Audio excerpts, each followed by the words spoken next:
اور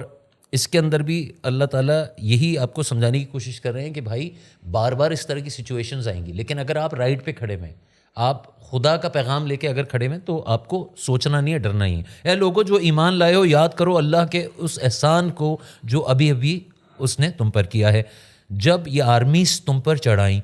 تو ہم نے ان پر ایک سخت آندھی بھیج دی اور ایسی فوجیں روانہ کی جو تم کو نظر نہ آتی تھیں۔ یعنی کہ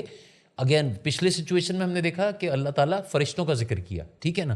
اچھا اب آف کورس ہم وہ فرشتے شاید ہیومنلی لیول پہ ہم نہ دیکھ پائیں، ٹھیک ہے، ادھر اللہ نے بتا دیا اور مزید کلیئرٹی کر دی کہ بھائی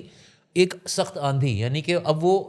سامنے والی فوج یہ سوچ کر آئی ہے کہ یار اس فوج سے لڑنا ہے، وہ موقع ہی نہیں آیا، سامنے ایسی تیز ہوائیں آئیں، ایسا کچھ سچویشن بنی کہ وہ اسی کے اندر پسپا ہو گئے۔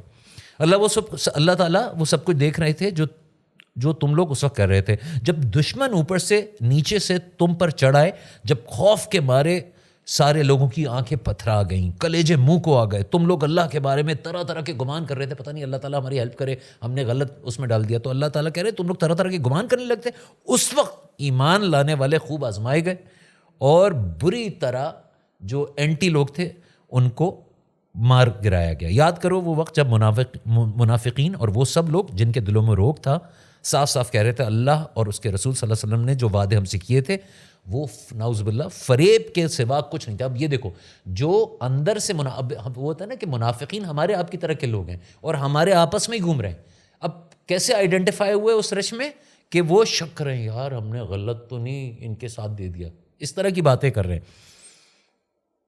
جب ان میں سے ایک گروپ نے کہا اے یثرب کے لوگوں تمہارے لیے اب ٹھہرنے کا کوئی موقع نہیں ہے، پلٹ چلو۔ اچھا یہ نہیں ہے کہ خود ڈرا ہوا ہے، دوسروں کو بھی بہکا رہا ہے وہ کھڑا ہوا کہ چلو بھائی یہاں تو مارے جائیں گے، اس طرح کی باتیں کر رہا ہے۔ جب ان کا ایک فریق یہ کہہ کر نبی صلی اللہ علیہ وسلم سے رخصت طلب کر رہا تھا کہ ہمارے گھر خطرے میں، حالانکہ وہ خطرے میں نہ تھے، دراصل وہ اس جنگ سے بھاگنا چاہ رہے تھے۔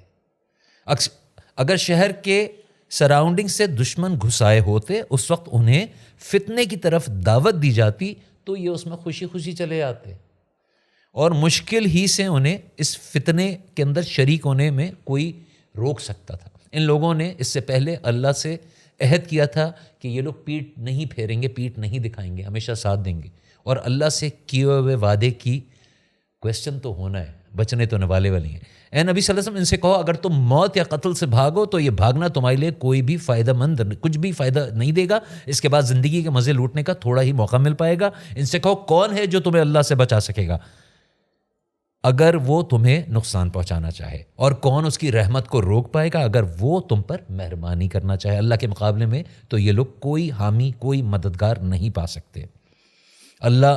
تم میں سے ان لوگوں کو خوب جانتا ہے جو جنگ کے کام میں رکاوٹیں ڈالنے والے ہیں، جو اپنے بھائیوں سے کہتے ہیں آؤ ہماری طرف، جو لڑائی میں حصہ لیتے بھی ہیں تو بس نام گنانے کو، جو تمہارا ساتھ دینے میں بہت چھوٹا دل رکھتے ہیں۔ خطرے کا وقت آ جائے تو اس طرح آنکھیں پھرا پھرا کر تمہاری طرف دیکھتے ہیں جیسے کسی مرنے والے پہ غشی، جیسے بے ہوشی سی طاری ہو رہی ہو، مگر جب خطرہ گزر جاتا ہے تو یہی لوگ فائدے جمع کے، وار آپ نے جیت لی ہے تو وہ مال غنیمت جتنا اس کا بچا ہوا ہے، ویپنز اینڈ سٹاف، تو وہ جمع کرنے کے لیے قینچی کی طرح چلتی ہوئی زبانیں لیے تمہارے استقبال کو آ جائیں گے۔ یہ لوگ ہرگز ایمان نہیں لائیں گے، اس لیے اللہ نے ان کے سارے اعمال کو ضائع کر دیا، اور ایسا کرنا اللہ کے لیے بہت آسان ہے۔ یہ سمجھ رہے ہیں کہ حملہ آور گروپ ابھی گئے نہیں ہیں، اور اگر وہ پھر حملہ آور ہو جائیں تو ان کا جی چاہتا ہے اس موقع پر کہیں پھر صحرا میں ڈیزرٹ میں جائیں اور بدیوں کے درمیان جا کے بیٹھ جائیں۔